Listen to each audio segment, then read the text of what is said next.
Hello everyone, my name is Jeremy. Welcome to Block and Key. This will be part one of a two-part series of how to stand up a Bitcoin C Lightning node. It's going to be running on Ubuntu 16.04 LTS Linux. The most modern version, I believe, is Ubuntu 18. That's fine as well. But for simplicity's sake, and because I'm already running a Bitcoin full node, have been for quite a while, that's the software I'm going to be using today. So just to give a quick rundown, I run a Proxmox virtual environment, and we're going to set it up on this example, Bitcoin full node, get Proxmox installed, as well as configure some basic networking. So we'll be right back and we'll get started.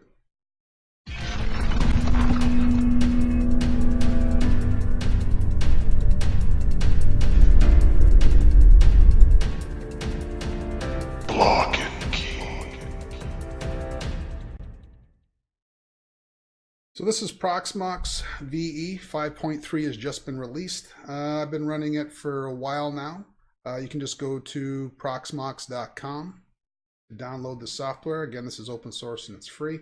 I've been using this for several years, and one of the reasons why I like virtual environments is because of the flexibility it grants me.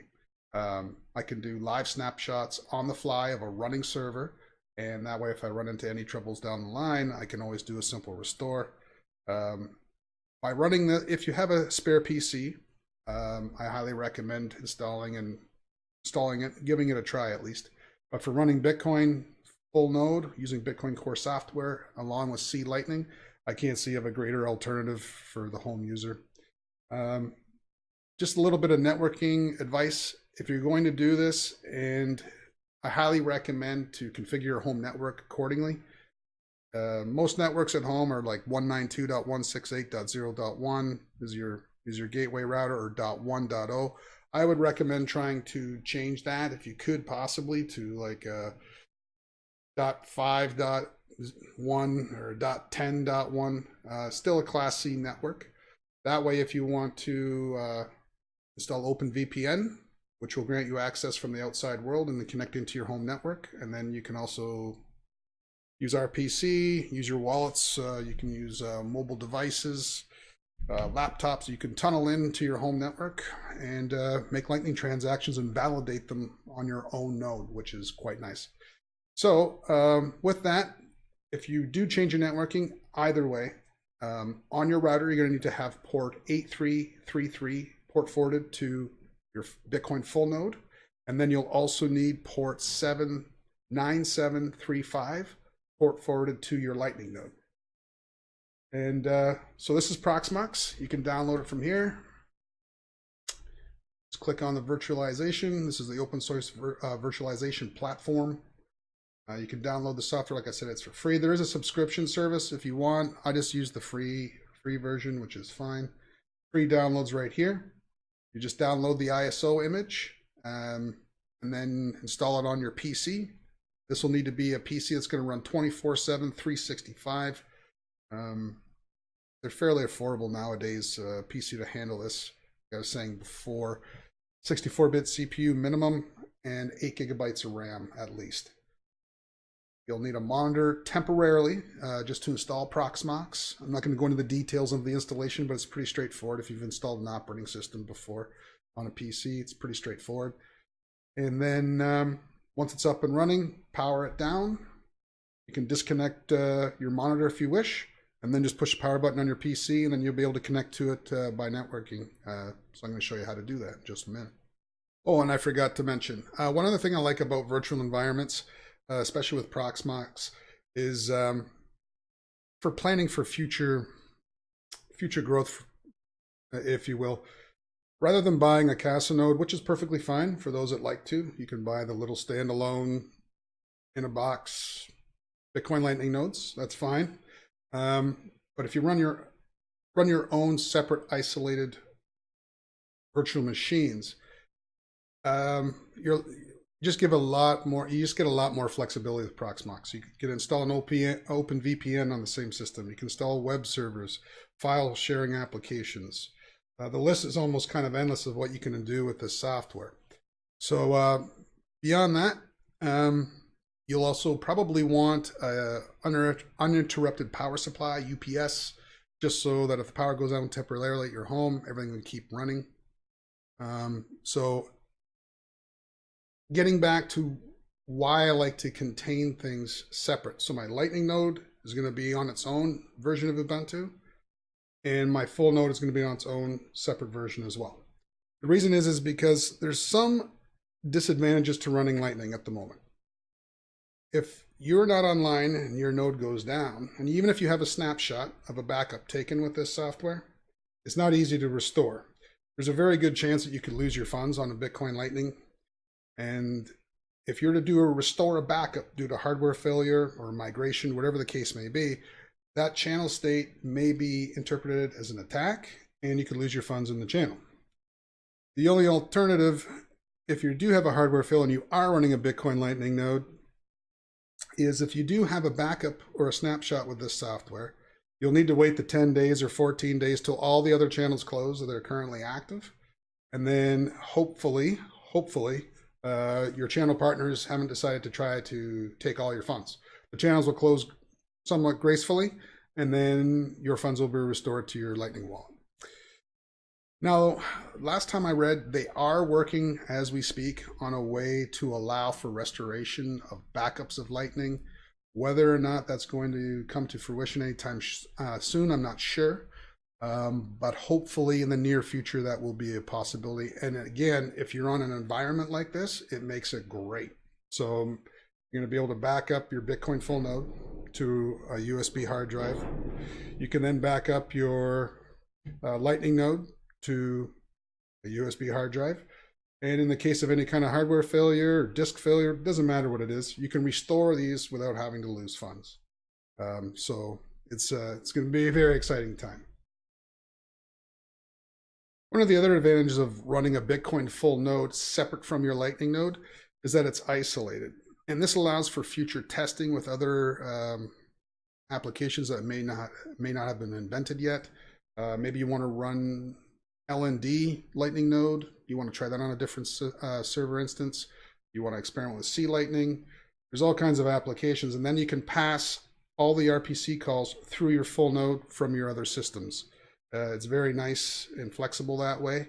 And like I said, be very careful with C Lightning or any Lightning implementation at the moment. You just can't simply restore these due to failure. So once you have Proxmox installed on your PC and it's operational, you should be able to access it quite easily. You can do that by going to your web browser. Whatever IP address you gave it, you make sure it's HTTPS. It has to be HTTPS. Now mine is .0.20 port 8006. So yours, if it's say you change your network, it's .1.20, whatever the case may be. You still need to specify that port to access the Proxmox server. So you hit enter. You're going to be prompted that the connection is not secure. That's fine. You're going to go to advanced if you're in Firefox. Accept it. It's going to warn you again. You're just going to confirm the security exception. And you're going to log in. I'm logging in with root. And voila. And this is your Proxmox virtual environment. Now you'll see that I have two nodes here. The reason I have two, you'll probably just have one. I have two for the simple fact that I run a cluster. Is my intent to run a HA, high availability Proxmox cluster, because of Lightning. So if one system died, the other one would take over, which is one of the reasons why it took me so long to get Lightning up and running. I've only had my node up for about just a little over a month. But you'll just have the one here, and you'll see I have two virtual machines running here now. In your case, you won't have anything. You'll just have node one. And so now we're going to go and download Ubuntu. So this is, you just go to the Ubuntu's website. You can where's the download feature here? So go to download. The latest version is 18.04 LTS. I recommend giving that a try. It's the latest version. I'm running 16.04. So if you want to go to the older releases, you can come here. You'll see that it's right there. So once you download that, it'll take a little bit to download the ISO. If you use BitTorrent, it's a little bit quicker. Helps support the Bitcoin or BitTorrent community as well. So you can download it, and once it's downloaded, we're then going to upload Ubuntu to our Proxmox server. We'll get started. So once you have Ubuntu downloaded, you're ready to upload it. You need to upload the ISO to the Proxmox server. This will allow you then to create a virtual machine. I should stress that there is two different options, two different types of virtual environments you can run on Proxmox. One is the virtual machine, or a KVM, which is what we're going to do today. Proxmox also offers the capability to use what's called LXC containers. Container-based virtualization is very nice and very lightweight for anybody that's experimented with it. Because we're using Bitcoin and C Lightning, for simplicity's sake, I'm using the virtual machine method. It is a little more CPU and hardware intensive. However, going down the road, like I said, because you're already set up in a Proxmox environment, when you want to add other web applications or any kind of other applications later, you can easily spin up a container and it's fully compatible. It's a very nice suite to use. So once you're signed in, you can see Data Center. If we go to Summary, it'll show I have 2 nodes. You'll only have 1 node, obviously. You're going to click on Node. So you're going to click on Local, which is your local drive on your Proxmox server. And you're going to see here you have Content. So you're going to click on Content. Right now I see I already have Ubuntu 16.04 uploaded, and I have a Debian Turnkey Open VPN. This is my VPN. You won't have anything here, so you're going to click on Upload. You're going to select your file. And then just click Upload. I'm not going to do it again because I already have it there. This will take some time to upload the ISO. But once it's installed and uploaded onto your node, we're ready to spin it up and give it a whirl. This is going to install your Bitcoin full node. So even if you don't want to proceed with Lightning, just watch this part 1 video and you'll have a full running Bitcoin full node. So once Ubuntu is uploaded, we can now create our virtual machine. Click on node 1. And you're going to create a virtual machine. I'm going to create on node 1, whatever you named yours during the Proxmox installation. Yours will be different. You need to give it a VM ID. I'm already using 199 and 101. And I should show you here on my second node. This is my C Lightning node on my other nodes in my cluster. We're going to create a VM. I'm going to create on node 1. Let's just give this a, you can name your ID whatever you like. Let's call it 150.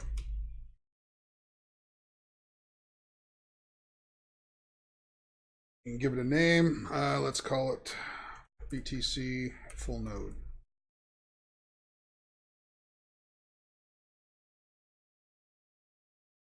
Storage pool is local.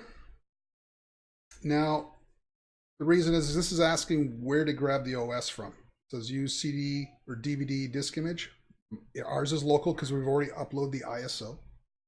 There's different options to choose, but that's what we're going to use. Then an ISO image. We're going to choose our Ubuntu 16.04, or in your case, perhaps 18. It's Linux. Kernel version, I just leave default. And then we're going to click next. Hard disk. You got different options, bus, SCSI. I just leave it default. Volume group is where you're going to name your storage. You will probably only have your local LVM. I'm using volume group because I have, like I said, I have multiple disks. And then you can also specify your disk size. So in this case, it's specified in gigabytes. So let's give it, this is going to be a Bitcoin full node. So we're going to probably want it to be, at least 400 gigabytes. Because I'm already running out of disk space on this one node, on this volume, I'm just going to do a simple installation of Ubuntu. But I highly recommend you at least make yours 400 gigabytes, okay? In this case, I'm just going to give mine 50. Click next. I leave all this default. It's got to be a KVM of 64-bit. Memory, in megabytes.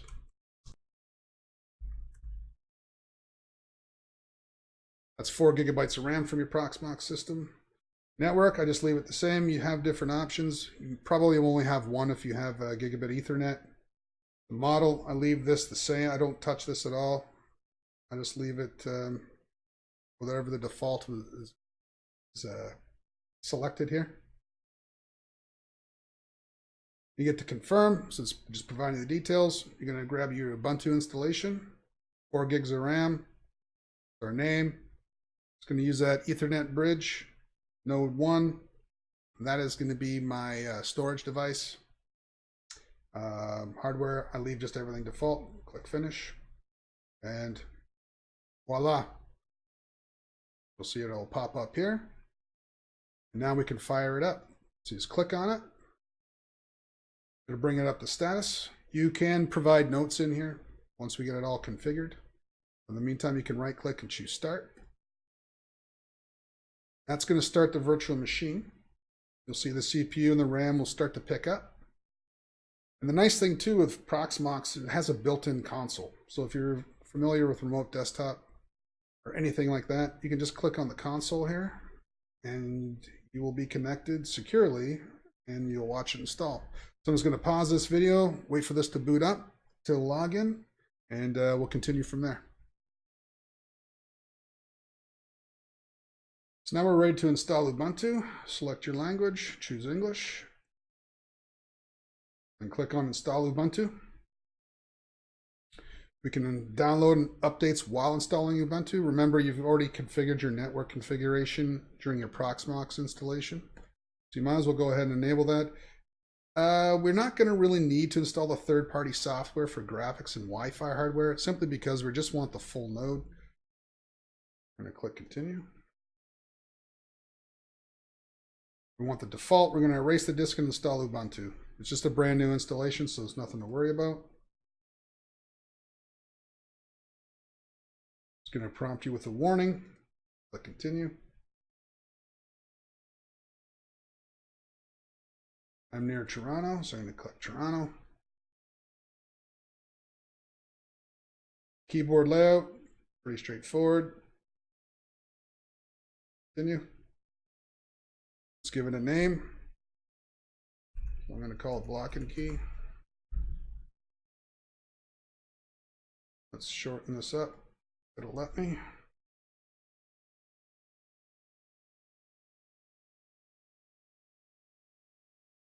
Pick a username, blocking key. Then you got to choose a password.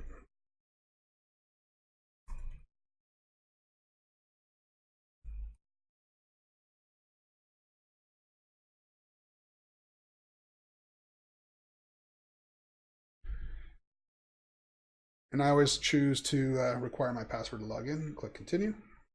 And that's it. It's going to start to install Ubuntu on our Proxmox server. So again, I'm going to pause and then we'll come back once we're ready to log in.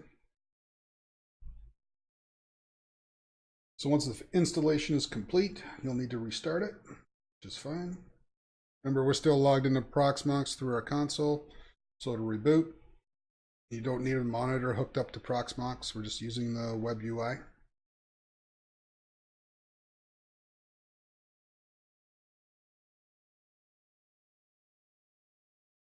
Now that we should be at the login screen, so we're going to type in our password.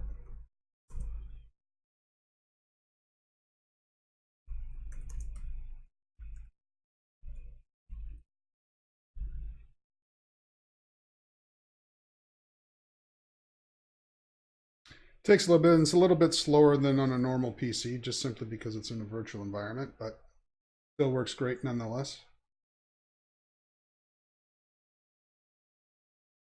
And there you go. We're now logged in. Now we need to configure some network settings.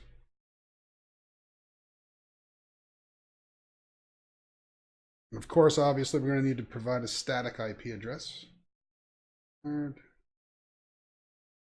Options. Ethernet. Leave the device normal. Click on IPv4. And give it a manual IP address. I'm going to add.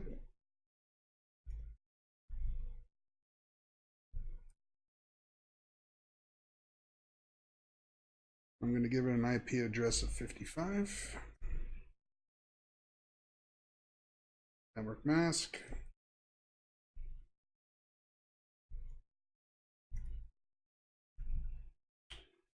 My default gateway.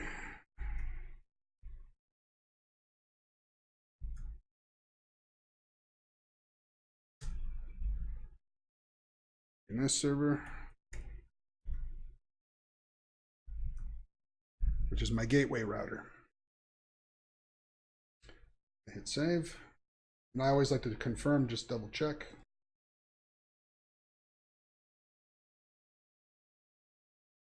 May have to adjust the windows a little bit.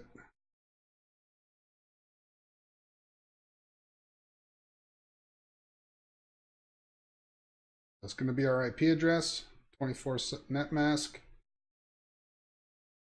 That's our gateway. DNS server, IPv6. Click on that. Choose link local only. We don't need IPv6. Hit save. Close this off. And of course, we're going to need to reboot.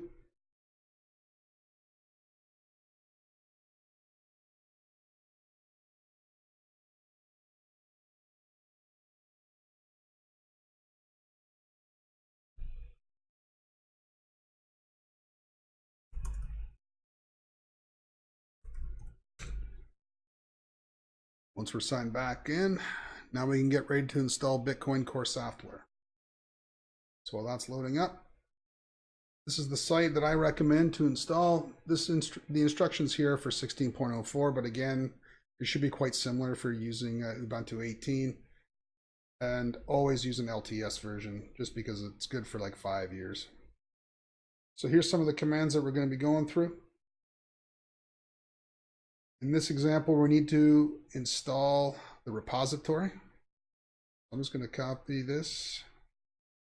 Actually, I can't copy and paste in a virtual environment. I forgot. Just need to launch your terminal.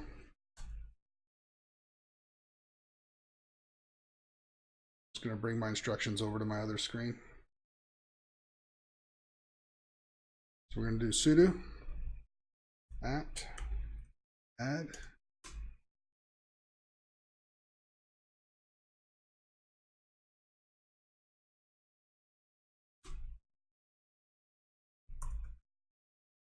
It's going to ask for a password.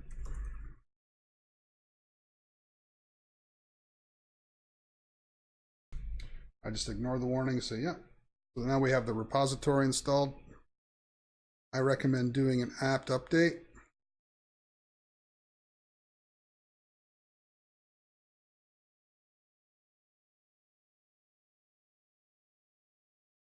This will grab the latest packages, make sure our entire server's up to date.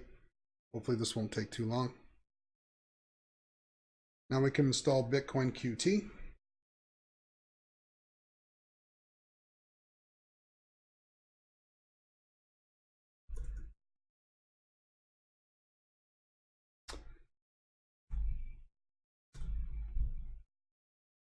So this shouldn't take too long.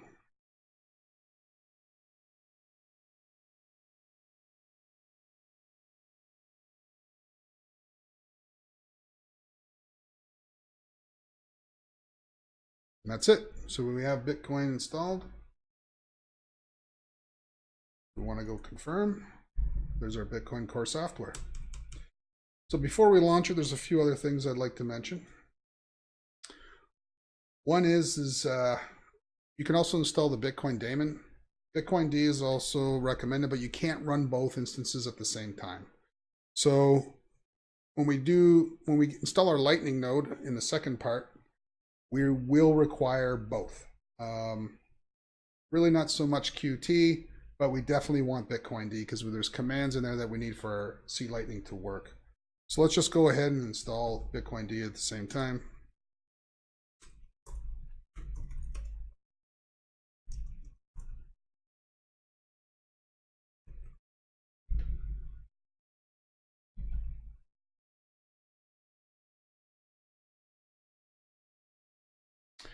And now that we have both installed, I'm just going to pause this video for a moment because now we need to configure our bitcoin.conf file, which is going to be required for our second server installation of this for C Lightning.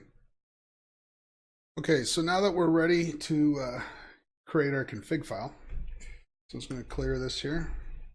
We're in our home directory. Okay, home, lock and key is our home directory. Do an ls. You don't see much. Do an ls.la -la. You'll see we'll have a hidden file once we launch it. It's not there yet.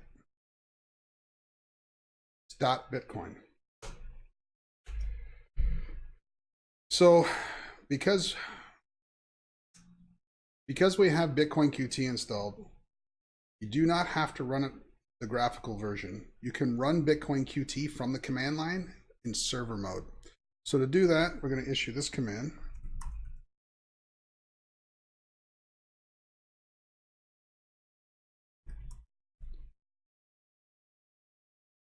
And this is going to prompt you to use the default data directory. I just leave it default. This is showing you it's going to create it in home lock and key .bitcoin. It's a hidden folder. Just go ahead and click OK, and then the core software will launch. Obviously, I am not going to download the entire blockchain in this episode, nor do I have the disk space on this particular instance. Ideally, you always want to kill Bitcoin safely. You just come up, oh, that doesn't work. Close, it'll tell you it's shutting down. Do not shut down the computer until this window disappears. Let it do its thing, the server will end. But that's how you will launch yours on your instance. And it'll take quite a while. It'll take a while to download the blockchain. It's about 200 to 300 gigs right now, I believe. And of course, everything will have to synchronize and validate. That takes the longest time to validate the full node. Once the node is fully validated, I will show you an instance of what it looks like eventually. But then you just leave this server sit. And because we're in Proxmox, it's great. You can just leave the console. You can click summary. So again, we're on VMID 150, and in here you can put in some notes. Just double click in here. Click OK. Oh, I forgot one step. Go back into here. We need to, now that we initially started Bitcoin Qt, or our Bitcoin full node, we should now have our hidden folder.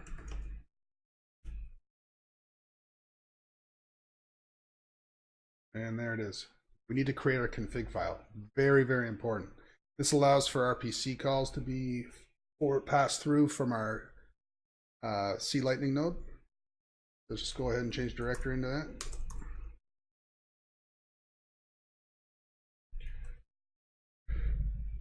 So we do not have a config file in here. So we'll have to go ahead and create one. So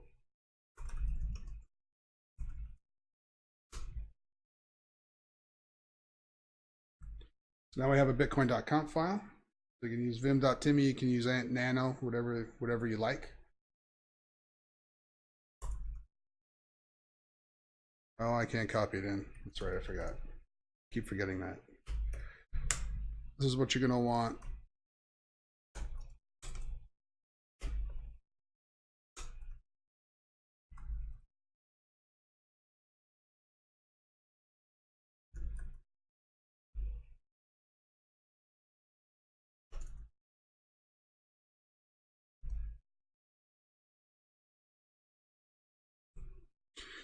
So the server one is designated, and that's why every time we launch on our full node for here, we always want to launch it from the terminal. We want to do in server mode. So Bitcoin-Qt space-server. And we also need to give it an ARP, and then we're going to use so this will allow our other systems, or when you're using RPC, you can configure the file so that you're going to put in this information, the RPC user and the RPC password. And we want to RPC allow.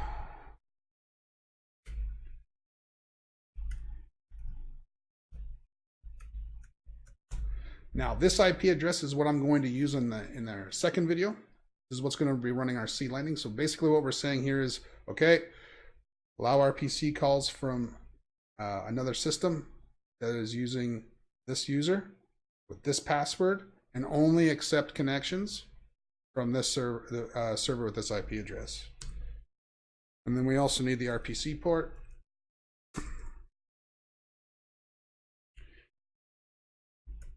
Which is 8332. So the 8333 is what is port forwarded from our router to this system. RPC port 8332 means the server is going to listen on this port from other systems. Once that information is entered, I believe I entered it all.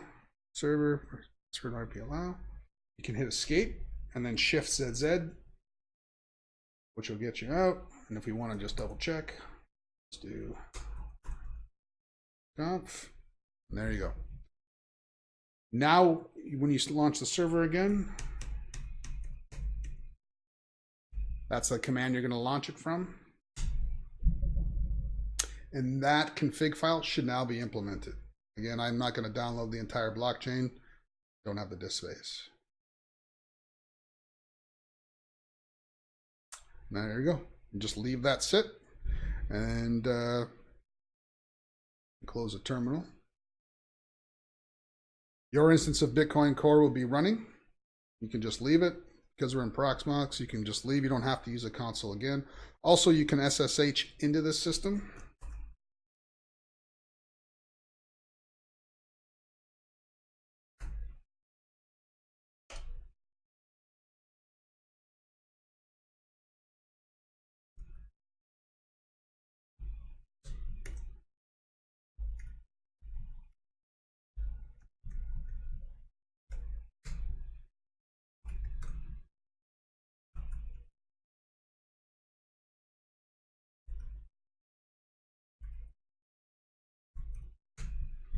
So now we're SSH'd into our system, so I apologize for that. I forgot you need to install SSH if you want to SSH in. The command to do that is sudo apt-get install SSH, and then the server will start running.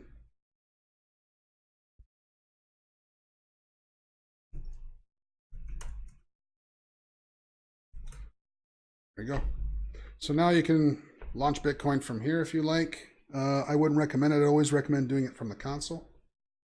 But you can at least access the system, change a config file. You don't need to launch Proxmox each time, go in and use the console. You can just tunnel in here at any time you wish.